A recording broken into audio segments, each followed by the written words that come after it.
I'm sorry, but I have to come straight to the hospital from Susan's to check on a patient. Yeah, but how is Susan? Well, her blood pressure is definitely high. She's agitated about something, but other than that, she's fine, and Alice is staying there with her. I hope she feels better. Alice, I mean. Well, she does now. How about you? You have a chance to eat something yet? Yeah, I'm having dinner with that cute fella, Jimmy Leahold. Well, that's good. I'm glad you didn't have to eat alone, please. How long are you going to be there? It's hard to say. Steve helped me get the patient stabilized. I'd like to, stick around for a little while to make sure he stays that way. I'll meet you at Kelly's just as soon as I can. Okay, you cute thing. I'll be waiting. I shouldn't be too long, all right? Bye. Hi, Steve. Hi. How's our patient doing? Well, I think the danger's passed. No more complications? Not so far. Thank you for your help. I really appreciate it. Oh, glad to do it, Rick. And thank you and Audrey for your fantastic hospitality. I just hope our staying so long in your home didn't inconvenience you too much. Oh, not at all, not at all. We enjoyed having you, but do me one big favor, will you? Of course. What is it? Try not to have any more fraternity parties at your house for a while. Never again, I guarantee you. You headed home? Well, I thought I'd get something to eat first. You see, Audrey's at a seminar this evening, so I'm on my own. Well, I'm going to meet Lesley down at Kelly's. First, I've got to go downstairs and check on those chest shots and X-ray, but why don't you join us? Well, that sounds good. And while you're on X-ray, I'll take another look at our patient. Good. I'll meet you in the parking lot in, say, 10 minutes. That'll be fine. That'll be See you then.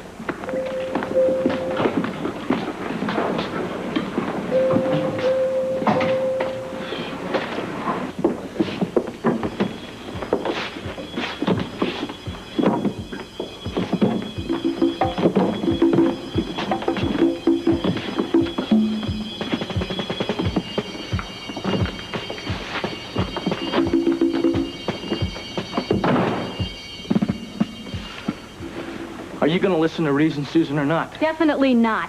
Especially not from you. Why? What have you got to gain by prosecuting me? Immense personal satisfaction. Do you really hate me that much? I hate you even more than that. And you're going to pay for every rotten thing you ever did to me. Susan, you don't mean that. Oh, yes, I do, Aunt Alice. And you're going to have a front row seat to watch the decline and fall of one S. Baldwin, louse supreme. What I did for your kid. You never in your whole rotten life did anything for anybody but yourself. Oh, yeah? Well, what do you call marrying you? How else were you going to get your grimy hands on Jason's money? Who needs it? You, obviously. Or you wouldn't have forged my power of attorney to steal it. It was a good investment, Susan. For you. Understand that? For you. I was a better husband than you ever deserved. Oh, and so considerate, too. Sleeping with Heather all those nights so I could get my rest. All right, you leave Heather out of this. Yes, please. It's too late. Besides, you two belong together. You're two of a kind. You and that slut you call your secretary. Susan! Stay out of this, Aunt Alice. You see, your aunt, she even knows just how twisted you are. You and Heather make the perfect couple. You're unscrupulous liars. You're conniving, double-dealing, totally immoral. You'll do anything you want to get what you want. Well, I just hope to God you never turn on each other. Yeah, well, it couldn't be any worse than this. Well, you're never going to find out, because I'm going to destroy you before that little tramp gets a chance. You're crazy, Susan. I was once, when I believed in you. Imagine. I should have been committed, believing that you could ever love anybody but yourself. Well, you should know all about that. You tried to step all over me like you stepped all over so many people, only I wouldn't lie down and die. Well, guess what? You're going to find out now what it feels like to get shafted, royally. And I, for one, am going to sit back and watch you grovel. You and Heather, both finally getting what you both deserve. Susan, this isn't doing it. What are you, some kind of an avenging angel? You're going to stamp out all the wrongdoers in this town? Nope, just in my little corner of the world, and it's going to be a lot better without you and Heather in it. Oh, yeah? Is that so, huh? Well, I'm not going anywhere. Oh, but you are, Scott. You are. I'll see to that. Yeah, don't be so sure about that, Susan. Count on it, Scott. You're going to go somewhere as long as I'm here to do it. Oh, yeah? Well, don't tempt me. Oh, is that a threat? I just love it when you get hostile like that. You look even sillier than you do normally. Save it for somebody who scares easily. Yeah, I guess it's just my bad luck, isn't it? What? That you weren't killed in that car crash. Scotty! No. Think about it, Aunt Alice, okay? I think we'd all be better off. You wouldn't be hanging around here nursemaiding some kind of a lunatic. Don't you dare! I wouldn't be on my way to jail. Heather would have been smart enough to invest Jason's money in the mall deal, and he'd be on his way to becoming very rich right now. So you see, a lot better. Everybody would be a lot better off if you weren't around in the picture. You just stop it! No. I am not going to sit I'm here telling and you, listen. I'm not going to, this is not going to happen to me. No. I'm not going to prison for forgery. You understand that, Susan? Oh, you're not, huh? No, I'm not. How are you going to stop me from sending you there? Huh, Chop?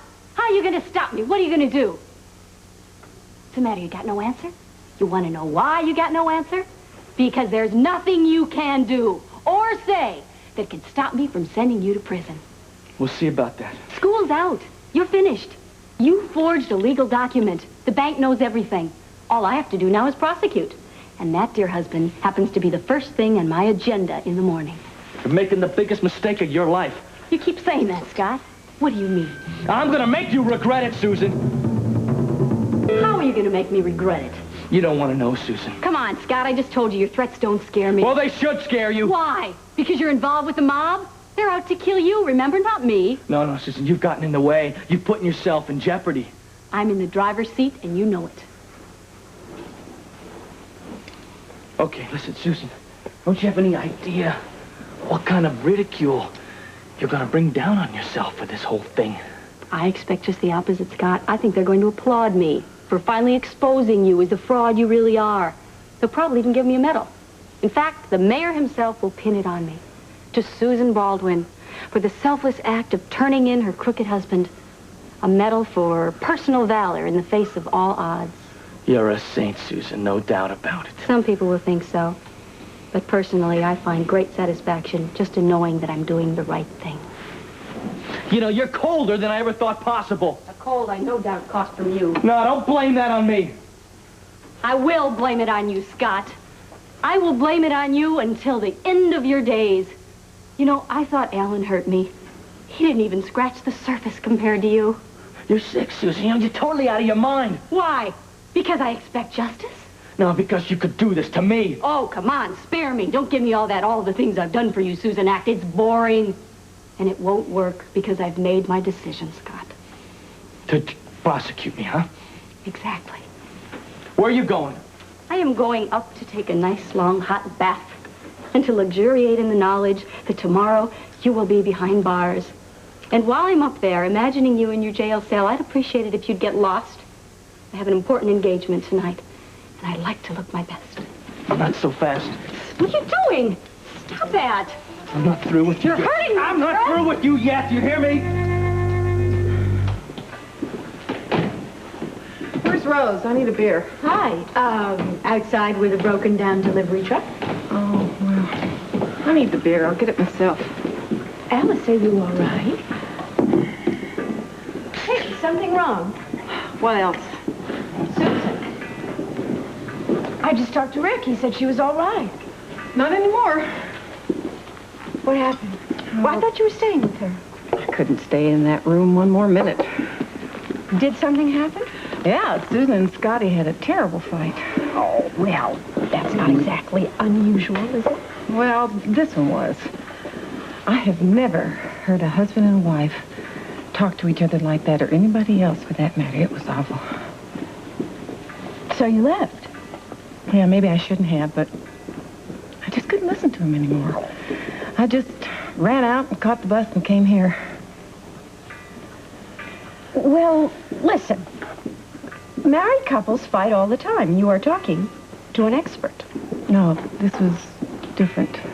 Yes, maybe. But I'll bet you anything that by tomorrow morning everything will be back to normal. No, I'm not so sure. Not this time. Well, of course, I don't know a thing about Susan's relationship with Scotty. She loves you, doesn't she? I thought so. Well, yes, actually, I know so. We made up tonight before Scotty got there. She was so sweet to me, I almost cried. Now, does that seem like somebody you have to worry about a whole lot? But she is so unpredictable. Now, one minute, Susan was as nice to me as she could be, and the next minute, she was at Scotty's throat. I mean, it's like she is two different people. Maybe she and Scotty just need to get away from each other for a little while. No. I just had such high hopes for that marriage because I really believed that he was going to be so good for her.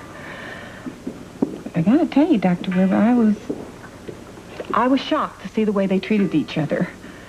And that was in front of me. Now, can you imagine what it's like when it's just the two of them?